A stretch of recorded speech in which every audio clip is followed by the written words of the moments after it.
Hai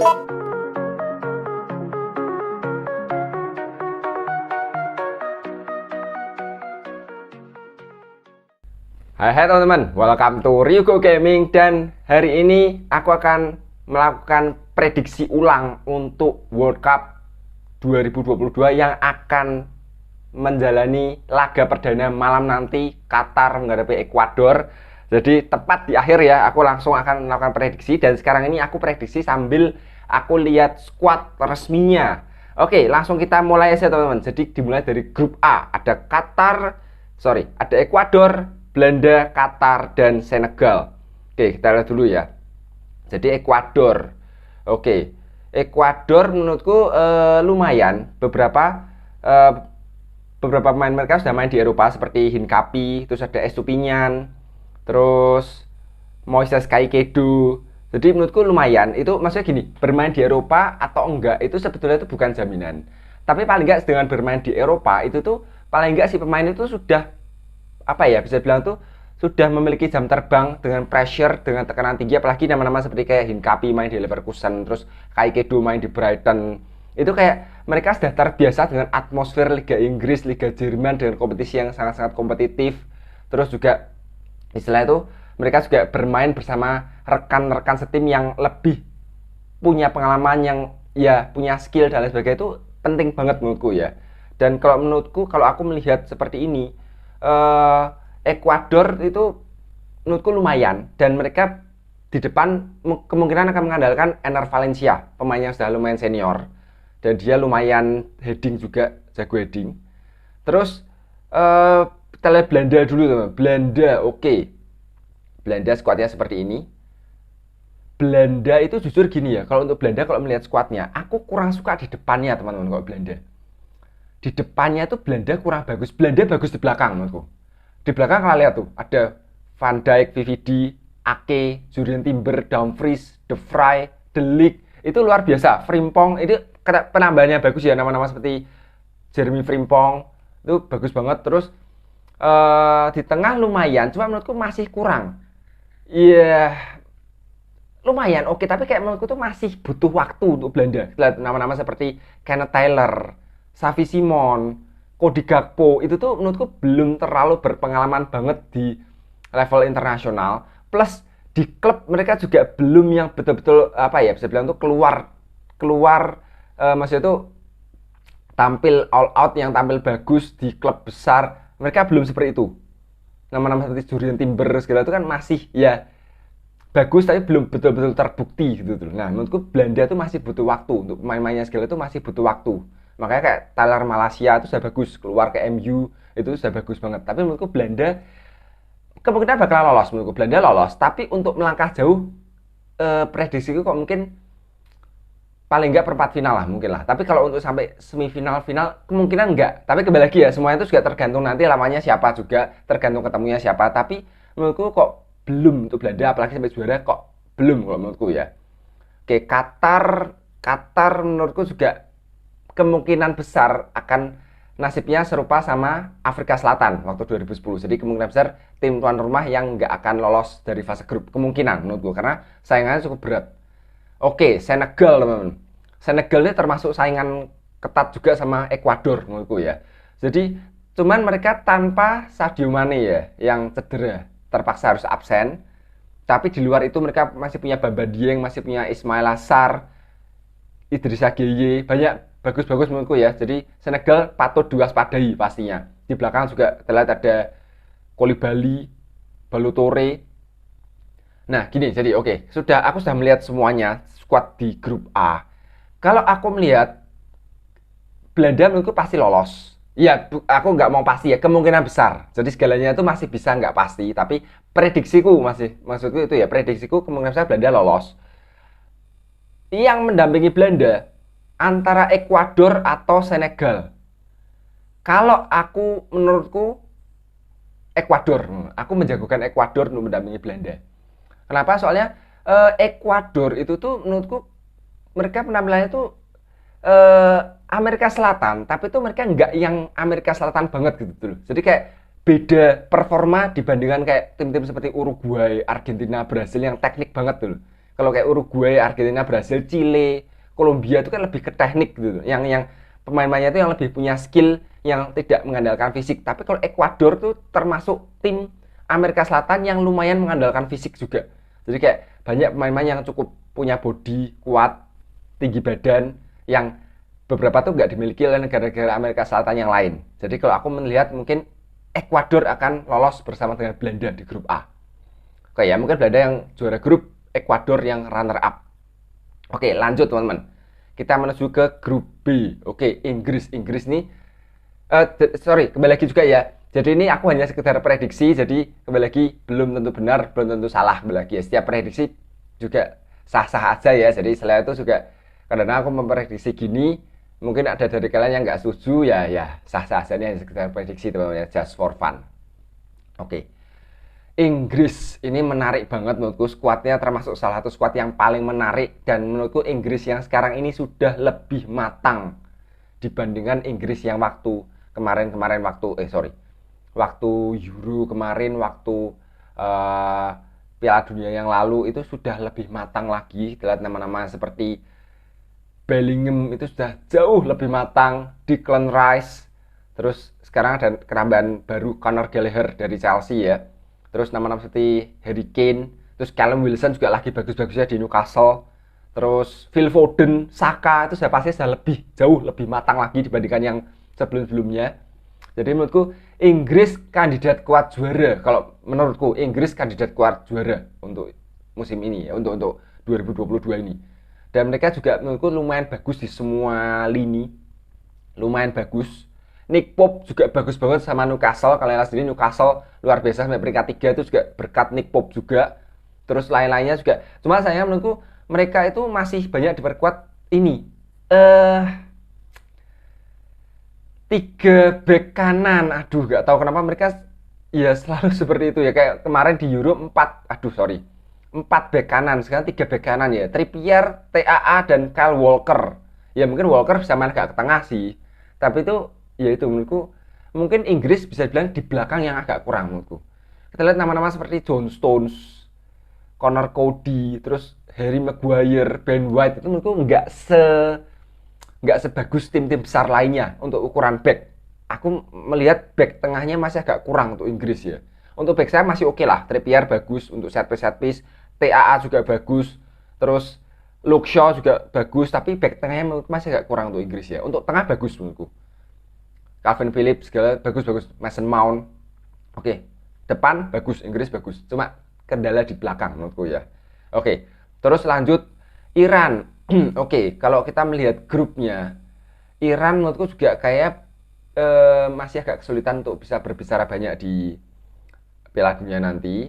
Jadi menurutku mungkin Iran yang di sini yang aku banyak nggak kenal namanya, yang mungkin yang kenal pemainnya mungkin ada Jan Bucks, dulu mantan pemainnya Brighton, itu ada Ali Karimi, terus ada Mehdi Taremi, itu juga Serdar Azmoun dari siapa namanya, Leverkusen ya. Cuman menurutku kembali lagi Iran kayak belum untuk bukan cuma Iran ya, menurutku negara-negara Asia menurutku kok kayak masih susah untuk berbicara banyak di Piala Dunia ya. Terus kita lanjut, nah Amerika Serikat ini menarik banget ya. Amerika Serikat yang sekarang ini menurutku nggak bisa dipandang remeh. Ini menurutku Amerika Serikat bisa jadi akan jadi kuda hitam yang berbahaya di Piala Dunia nanti. Kalian lihat sendiri skuadnya teman-teman, banyak pemain-pemain bagus di sana. Sergio Dest, maksudnya itu bagusnya itu yang betul-betul bagus gitu tuh. Kalian lihat sendiri, kalau dulu kan Amerika nggak seperti itu. Sekarang ini kalian lihat tuh, Sergio Dest main di Barcelona, dipinjamkan ke AC Milan. Terus Joe Kelly itu juga lumayan dari Gladbach. Terus Andre Yedlin ya oke lah, itu nggak yang terlalu OP banget tapi lumayan. Terus kalian lihat yang lainnya, Yunus Musah, terus juga salah satu wonderkid yang bagus banget, McKennie, bagus-bagus. Amerika Serikat luar biasa menurutku musim ini ya, untuk kali ini ya. Dan pastinya Pulisic, Gio Reyna, oke, Joshua Sargent, Timothy Weah. Jadi ini Amerika Serikat patut dipertimbangkan baik-baik, dan menurutku mereka mungkin bisa jadi akan jadi kuda hitam di kali ini ya. Dan terakhir Wales. Oke, Wales kalau aku melihat nggak terlalu banyak berubah dengan skuad-skuad seperti biasanya. Kita lihat masih ada nama-nama seperti Ramsey, terus Joe Allen, pastinya Gareth Bale, terus juga Daniel James, Kivier Moore, striker utama mereka. Masih sama, menurutku rata-rata masih sama. Joe Rodon, Ben Davies, Ampadu. Nah, gini, setelah kita melihat gini, aku pastinya menjagokan Inggris jadi juara grup di sini, dan pendampingnya menurutku adalah Amerika Serikat. Karena menurutku Wales bagus, mungkin bisa mengganggu juga. Dan lagi-lagi Wales satu grup sama Inggris ya. Sudah beberapa kali mereka satu grup ya, waktu Piala Eropa 2016 mereka juga satu grup ya. Dan mereka rival ya, kayak derby lah, bisa bilang derby Britania Raya ya. Oke, dan kali ini tapi aku melihat Wales kayaknya kok kemungkinan besar nggak lolos. Mungkin bisa mengganggu, tapi aku memprediksi Amerika Serikat yang lolos mendampingi Inggris ya. Oke, lanjut. Di grup C, oke, Argentina. Oke, Argentina. Nah ini, Argentina ini menurutku mirip-mirip sama Inggris, teman-teman. Jadi Argentina itu bagus di depan. Di depan sudah nggak ada yang meragukan lagi. Pasti luar biasa banget. Leo Messi, Angel Di Maria, Lautaro. Terus tambah sekarang ada Julian Alvarez. Belum masih ada Paulo Dybala, Angel Correa. Terus ini wonderkid disebut-sebut sebagai the next Leo Messi, Thiago Almada. Terus di tengah sendiri itu menurutku Argentina sudah nggak, maksudnya itu gini, nggak seperti Argentina yang zaman dulu, yang dulu-dulu banget. Karena zaman dulu tuh luar biasa Argentina, nama-nama seperti yang dulu banget. Ada Diego Simeone, ada Matias Almeida, ada Fernando Redondo, yang betul-betul wow gitu loh, yang betul-betul bagus. Terus setelah era itu ada nama-nama seperti Juan Sebastian Veron, Ortega, yang betul-betul wow, lagi-lagi wow. Nama-nama seperti Veron itu kan luar biasa. Setelah itu masih ada nama-nama seperti Mascherano, Juan Roman Riquelme, itu yang betul bagus gitu. Tapi sekarang ini tengahnya tuh menurutku nggak bagus, nggak jelek nggak, tapi itu ya nggak yang sebagus itu gitu loh. Menurutku nggak yang sampai pemainnya yang sampai wow kayak Veron, Riquelme, nggak sampai seperti itu. Kalau nama-nama seperti Ezequiel Palacios bagus, Enzo Fernandez bagus, Papu Gomez, terus lain-lainnya seperti De Paul, Paredes bagus, tapi menurutku belum yang sebagus itu. Apalagi belakangnya menurutku, teman-teman ya. Belakangnya menurutku untuk Argentina tuh banyak pemain yang sekedar kelas B menurutku ya. Jadi nama-nama seperti Nahuel Molina, Montiel, terus Jerman Pejela, itu gimana ya, menurutku sekedar pemain kelas B, bukan yang kelas A. Nah itu masalah utama di Argentina, termasuk kiper. Kecuali Emi ya, Emi sudah lumayan. Sekarang Argentina sudah menemukan sosok kiper bagus di Emi. Walaupun Argentina sekarang ini bagus banget ya, mereka menang-menang terus. Tapi kok jujur aku melihat sisi belakangnya, bahkan mereka sampai panggil lagi Otamendi. Otamendi pemainnya sudah lumayan berumur sampai dipanggil lagi. Mereka meninggalkan itu ya, siapa? Aku malah lupa. Backnya Fiorentina, Martinez Quarta, dan mengganti dengan Otamendi. Jadi menurutku kok lolos. Mungkin aku berubah pikiran. Menurutku Argentina akan lolos dari grup ini. Tapi kayaknya untuk juara enggak. Banyak prediksi yang memprediksi Argentina bakalan juara. Tapi kalau aku enggak, karena menurutku pertahanannya buruk. Ya bukan buruk ya, kurang gitu. Kayak Inggris lah, sama lah. Menurutku enggak sebagus penyerangannya, kayak timpang di depan dan di belakang tuh timpang untuk Argentina.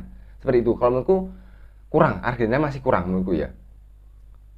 Tapi kembali lagi, ya semuanya ada faktor luck juga. Ya kalau memang ada faktor luck ya mungkin. Tapi kalau menurutku mungkin enggak. Oke ya. Berikutnya kita lihat Meksiko, teman-teman. Oke, Meksiko ini lumayan sebetulnya, tapi itu menurutku juga beberapa pemain tuh masih belum keluar dari Meksiko juga. Jadi kayak mereka ya apa ya, bisa bilang tuh ya kembali lagi kayak tadi aku bilang masalah Ekuador itu, jadi kayak masalah pengalaman bermain di Eropa lain sebagainya itu. Terlihat mereka paling menurutku lebih mengandalkan Hirving Lozano, terus Raul Jimenez pastinya sebagai striker utama mereka. Lain-lainnya paling kayak Hector Herrera yang main di Atletico seperti itu ya. Cuman kembali lagi ya, Meksiko tuh punya istilah itu apa ya, kultur sepak bola yang bagus. Jadi mungkin menurutku Meksiko bisa agak berbicara di sini di Piala Dunia ini. Dan saingan mereka adalah Polandia. Polandia kita tahu pastinya kita berbicara soal Robert Lewandowski pastinya. Dan di luar itu banyak pemain lainnya bagus juga. Ada Szymanski, ada Żurkowski dari Fiorentina, Zielinski. Rata-rata pemain mereka juga sudah bermain di Eropa semuanya. Termasuk Matty Cash yang dinaturalisasi dari Inggris ke ke Inggris atau pokoknya dari Britania ya ke Polandia. Nah, menurutku mungkin Argentina akan lolos. Kali ini akan lolos. Pendampingnya antara Polandia atau Meksiko, tapi kayaknya aku lebih menjagokan Meksiko teman kali ini. Meksiko akan lolos mendampingi Argentina. Seperti itu menurutku ya. Oke, lanjut ya. Oh, sorry, kelupaan.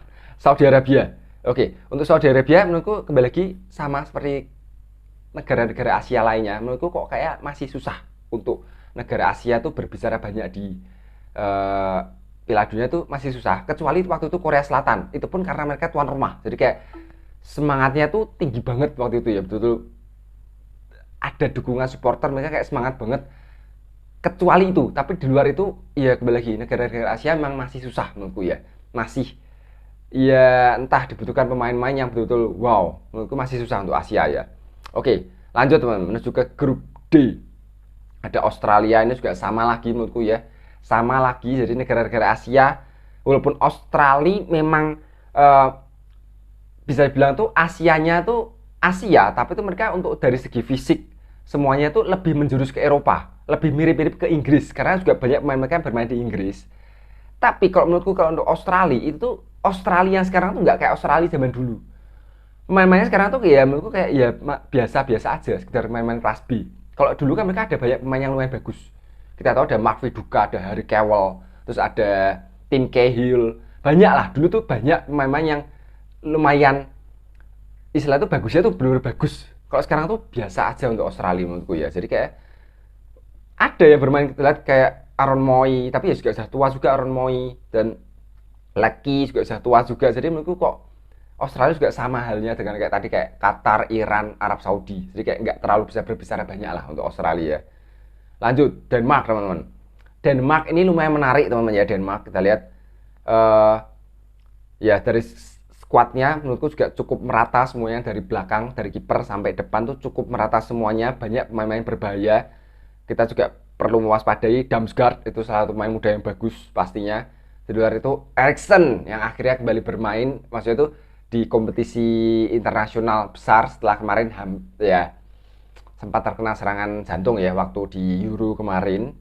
Dan menurutku cukup berbahaya, cukup merata. Kita lihat ada sang Lord ya, sang Paduka Martin Braithwaite juga, terus termasuk ada Yusuf Poulsen, bagus-bagus semua menurutku, cukup merata. Jasper Lindstrom beda, tapi ya beda, bukan Lindstormnya di Frankfurt, maksudnya bukannya di Frankfurt di Universe Frankfurt ya.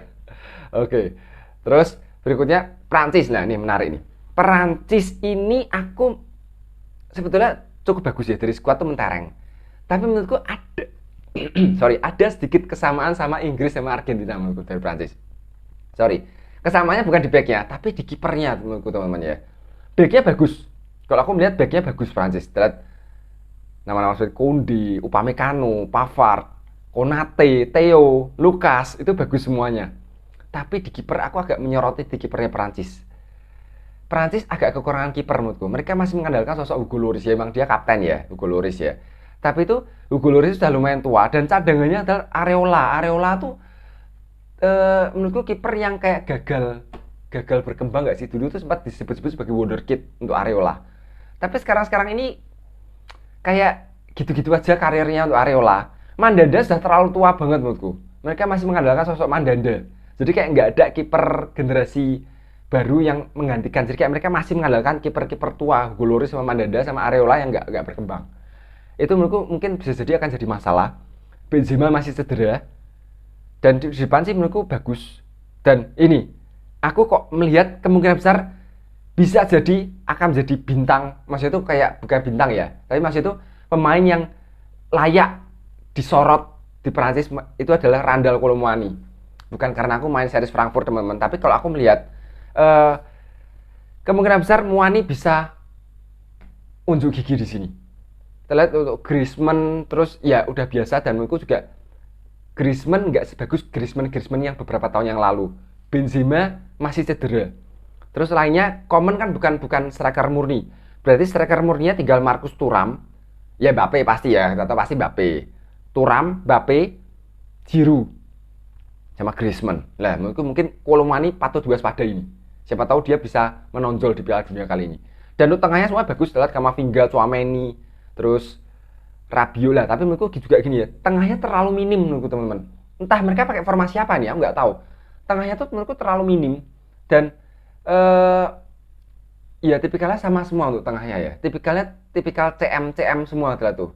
CM DM semua. Sama berarti mungkin mereka pakai mungkin 4-3-3 flat mungkin kalau menurutku ya. Mungkin bakalan 4-3-3 flat. Jadi kayak tengahnya sudah flat semua tiga itu. Pas 3-3 main 3 cadangan. Oke, dan masih ada lagi Tunisia. Oke. Tunisia aku juga jujur nggak terlalu banyak mengenal untuk pemain-pemain Tunisia. Paling yang kenal cuman Hannibal Maibri, pemain mudanya MU. Tapi ya kembali lagi menurutku Tunisia kayak mungkin juga melihat grupnya seperti ini mungkin kayak belum akan bisa berbicara banyak dan kayak aku akan memprediksi ya Prancis dan Denmark yang lolos. Seperti itu. Oke ya. Lanjut. Di grup E teman-teman. Wah, ini kayak juga grup yang cukup neraka bagi Costa Rica dan bagi Jepang. Oke, Costa Rica.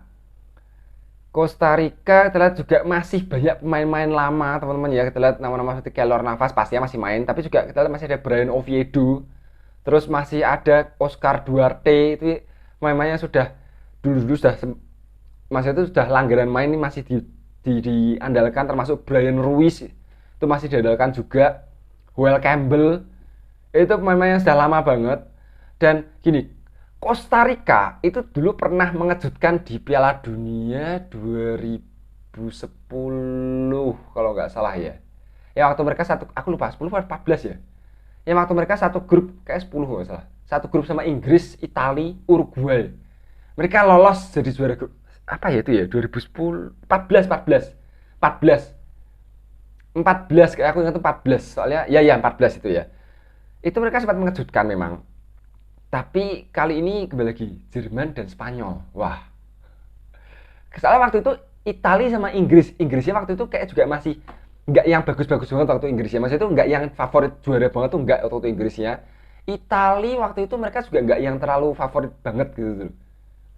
Dan tapi sekarang masalahnya mereka satu grupnya sama Jerman dan Spanyol yang betul-betul menurutku cukup favorit di sini. Jadi menurutku berat untuk Costa Rica berat. Oke, skip dulu Jerman, kita ke Jepang dulu. Jepang juga sama aja menurutku ya. Walaupun mereka dari segi squad lumayan banyak pemain-pemain yang berlaga di luar Liga Jerman, terutama Liga Jerman yang banyak banget memang sebetulnya.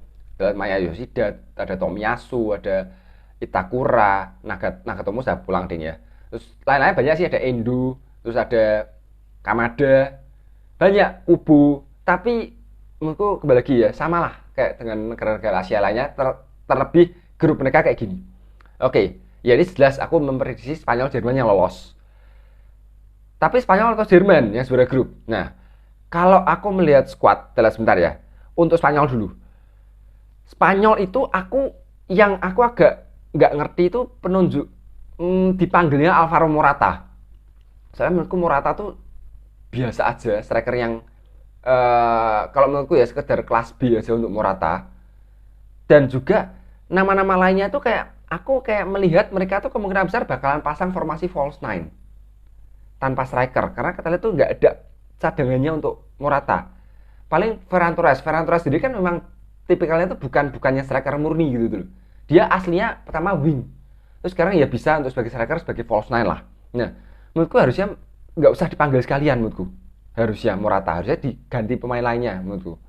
Jadi menurutku lebih cenderungnya soalnya bagus untuk Spanyol, cukup merata juga dan menarik banget untuk Spanyol ya. Lihat nama-nama yang betul-betul masih muda dan muda itu sudah mulai matang, nama-nama seperti Pau Torres, Eric Garcia. Terus menarik ini ada Alex Balde, itu menarik banget. Terus juga nama-nama lainnya seperti Gavi, Marcos Llorente, Pedri itu menarik banget. Termasuk Ferran Torres, Yeremy Pino itu juga sangat menarik. Terus dipanggil lagi Asensio, Fati, Dani Olmo itu menarik banget menurutku. Nico Williams itu salah satu kejutan juga. Ini menarik ya. Nico dipanggil untuk Spanyol dan Iñaki dipanggil untuk Ghana. Wow, itu menarik banget teman-teman ya. Nah, kalau aku melihat Spanyol termasuk kandidat kuat juara di sini. Dan Jerman, sorry. Jerman mana Jerman? Ya, Jerman. Oke, kita lihat dulu ya. Oke, Jerman itu di depannya menurutku cukup menarik, baru-baru semua. Lihat Moukoko, Füllkrug dan Adeyemi. Wow, itu menarik banget ya. Sebelum-sebelumnya Jerman itu biasanya kekurangan striker. Mereka kemarin waktu eh, Euro kemarin itu tuh mereka nggak punya striker, teman-teman. Ya, bahkan mereka memainkan Gnabry. Ada Werner, tapi Werner pun nggak dimainin karena Werner juga agak menurun. Yang diturunkan ya mereka pakai false nine kayak Spanyol ini. Mainkan Gnabry sebagai false nine untuk Jerman. Termasuk Jerman itu betul-betul beberapa tahun belakangan itu kekurangan striker murni yang betul-betul bagus tuh nggak punya mereka. Setelah Klose yang betul-betul luar biasa, dulu ada Bierhoff, Klinsmann, terus ada Klose. Setelah itu mereka kekurangan, hampir nggak ada striker yang bagus. Paling siapa sih paling kayak Kevin Volland gitu aja sih striker mereka. Volland, tapi Volland sendiri menurutku juga hanya sekedar pemain-pemain ya B plus lah untuk Kevin Volland ya, dan lain-lainnya lah, nggak banyak. Tapi sekarang ini aku lumayan excited, terutama dua nama ini ya, Moukoko dan Adeyemi. Itu waduh menarik banget menurutku. Moukoko Adeyemi itu menurutku bisa menjadi kejutan di Piala Dunia kali ini. Dan untuk tengahnya masih nggak terlalu banyak berbeda ya, masih sama semua. Ya nama-nama seperti Goretzka, Thomas Muller, Julian Brandt, Gnabry, Sané, Götze menarik juga dipanggil lagi. Oke, seperti itu. Dan Bella Kotchap itu dipanggil ya, Bella Kotchap. Oke, Slotterbeck itu juga menarik. Oke, jadi kalau aku melihat agak berimbang sih. Aku jujur agak susah memprediksi. Jerman termasuk salah satu kandidat kuat juara juga menurutku ya. Apalagi sekarang ada striker murni di mereka. Jadi menarik menurutku ya, kembali lagi ini mungkin Jerman atau Spanyol yang lolos dua-duanya, antara mereka berdua untuk jadi juara grup. Kita lihat nanti ya. Oke, lanjut. Berikutnya di grup F. Oke, grup F ini juga cukup tricky menurutku ya. Kita lihat ada Belgia itu kalau menurutku itu sudah agak habis untuk Belgia ya. Maksudnya itu belum yang habis banget, tapi sudah agak lewat masanya. Harusnya mereka kalau mau jadi juara itu sekitar 4 tahun lalu atau 8 tahun yang lalu, atau Euro mungkin 6 tahun yang lalu atau 2 tahun yang lalu. Jadi untuk sekarang ini agak habis menurutku.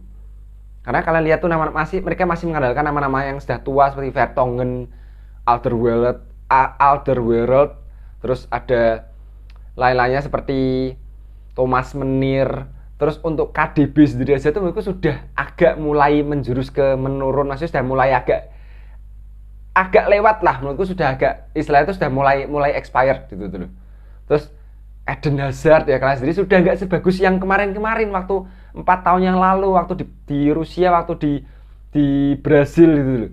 Udah Lukaku juga sama gitu. Jadi kayak menurutku Belgia masih bagus, tapi tuh kalau untuk kandidat yang kuat kayak waktu itu bisa sampai semifinal, kok kayaknya enggak kalau untuk Belgia ya. Sudah kayak kembali lagi kayak aku ngomong, sudah gak lewat, sudah hampir expired menurutku untuk Belgia.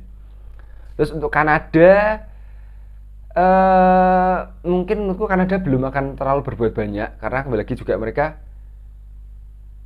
nggak banyak pemain yang maksudnya yang aku juga yang kenal hanya beberapa aja, paling istilah kayak Jonathan David di bawah ya, Jonathan David sama Fonzie aja ya.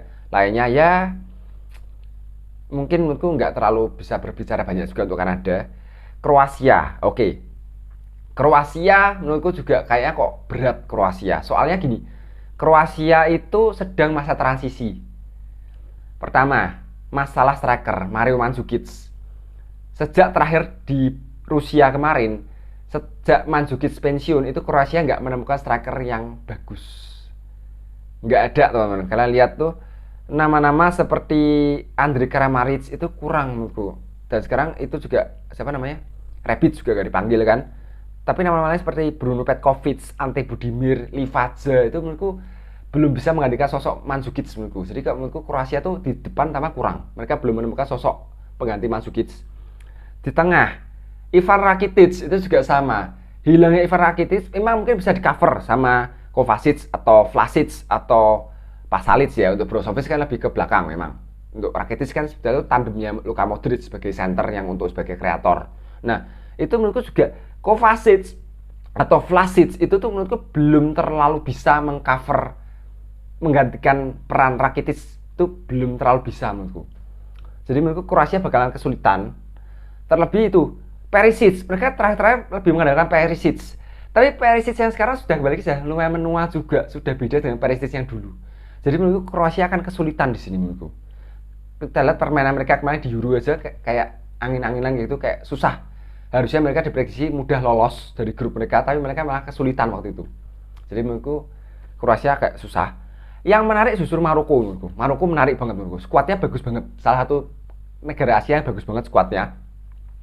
Banyak pemain bagus sana. Lihat Amin Harit, Ziyech, Abdi, En-Nesyri, terus ada Sofyan Amrabat. Menarik. Maroko menarik. Hakimi, Mazraoui. Jadi aku malah melihat Maroko kayak bisa memberikan kejutan juga. Sama seperti Amerika Serikat, Maroko menurutku bisa memberikan kejutan, bakalan jadi kuda hitam menurutku Maroko. Oke, udah ya. Nah, di grup ini menurutku yang bakalan lolos adalah Belgia dan Maroko. Masih tetap sama.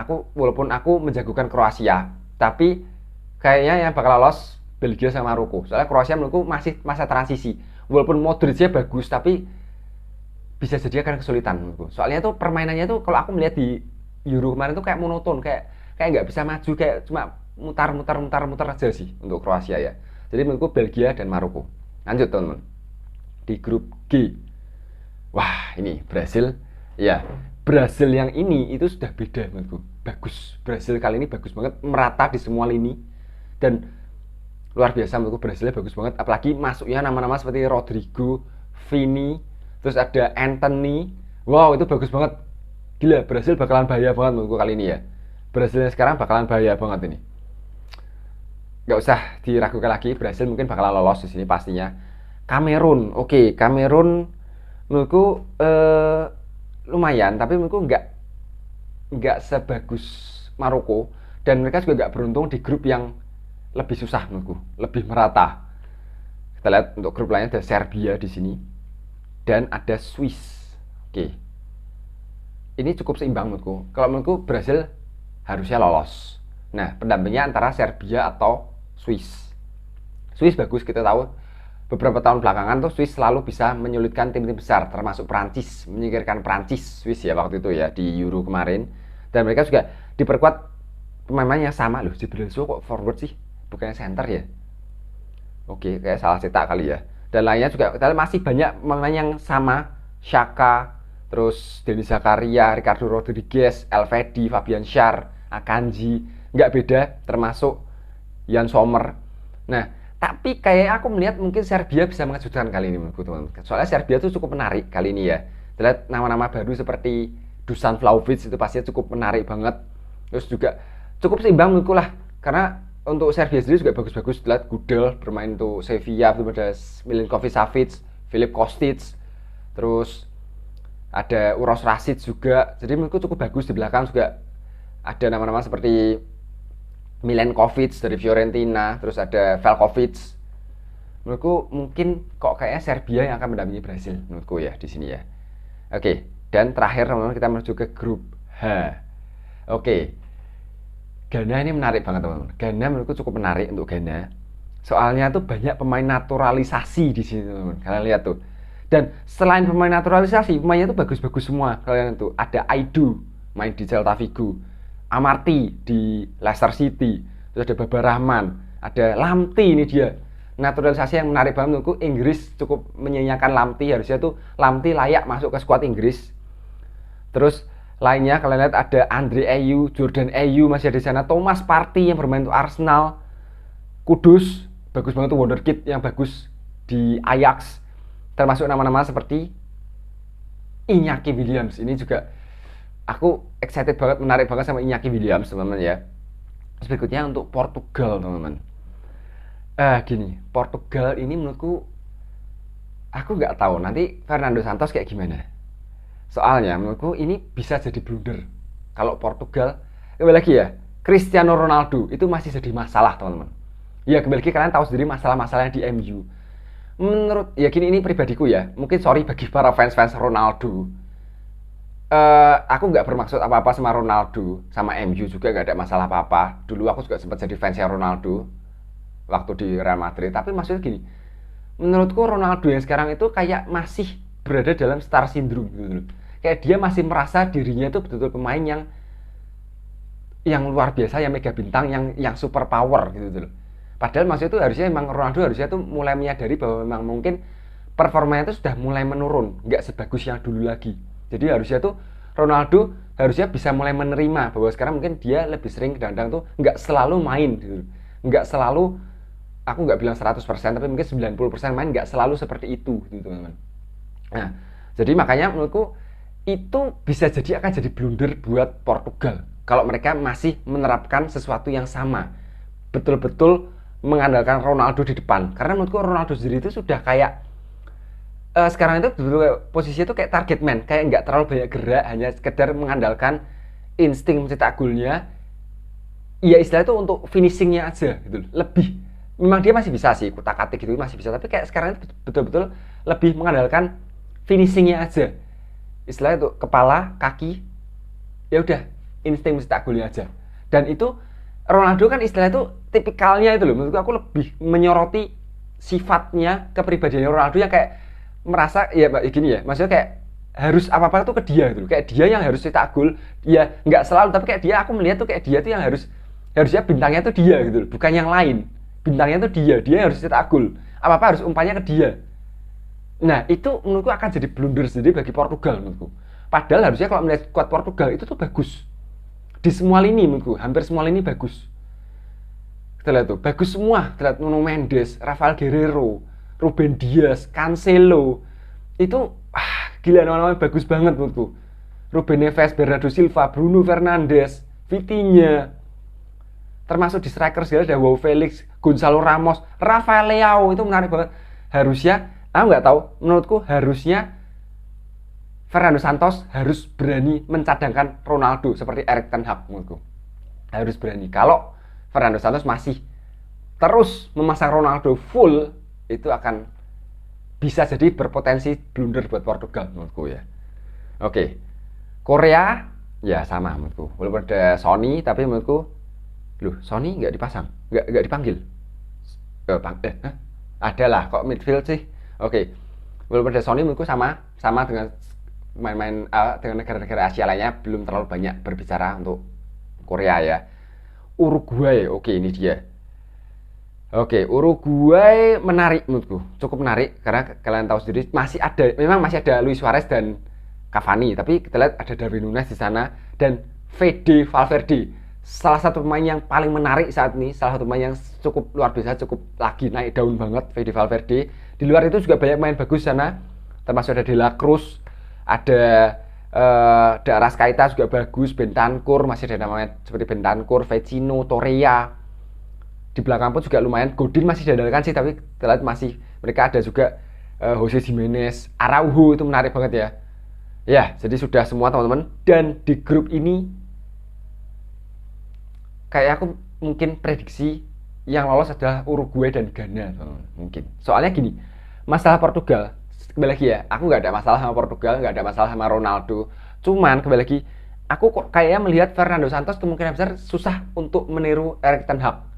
Soalnya kembali lagi mereka kayak Santos, hubungan Santos dengan Ronaldo itu sudah terjalin lama.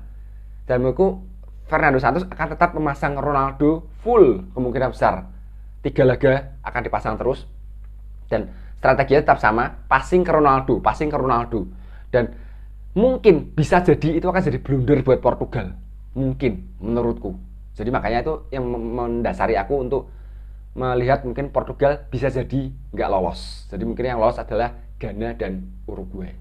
Oke, jadi itu tadi teman-teman ya, prediksiku, bisa benar bisa enggak. Kira-kira itu yang lolos dulu. Mungkin nanti kalau sudah babak selanjutnya bisa aku prediksi ulang lagi.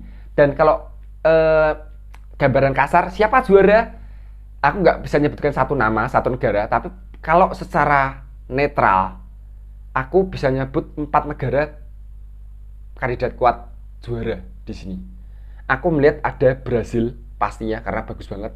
Terus ada nama Jerman, Spanyol dan Inggris. Kalau menurutku untuk secara netral yang melihat dari skuad dan lain sebagainya, menurutku itu 4 negara yang menurutku lumayan merata. Dari kiper sampai striker tuh cukup merata. Prancis kenapa enggak? Karena aku melihat Prancis itu beberapa pemain sudah agak menurun. Terus sama kipernya menurutku juga kurang. Menurutku kipernya bukan kurang ya, Loris bagus tapi itu kayak aku nggak tahu ya, kalau menurutku kok kayak agak terlalu udah cukup tua untuk Hugo Loris. Menurutku juga kayak menurutku kok kayak mungkin tahun ini bukan tahunnya Prancis menurutku. Seperti itu. Jadi menurutku aku lebih ke 4 negara itu secara netral. Kalau secara aku pribadi, aku jagoin siapa? Kroasia tuh. Ya, aku jagoin Kroasia untuk juara. Keduanya Argentina. Udah, aku jagoanku 2 aja di situ. Jadi 1 Kroasia, 2 Argentina. Ya, oke teman-teman ya, segitu dulu aja. Udah 40 menit, lumayan lama. Jadi ya, selamat menonton teman-teman. Selamat menonton. Siapkan stamina karena pastinya bakalan kurang tidur. Bahkan di minggu-minggu awal tuh 1 hari 4 laga dari jam 5 sore sampai jam 4 pagi. Kita ketemu lagi nanti sore dan nanti malam. Jangan lupa untuk tekan tombol subscribe, like, komen di bawah dan share ke teman-teman kalian. Thank you for watching and see you in the next video. Bye bye.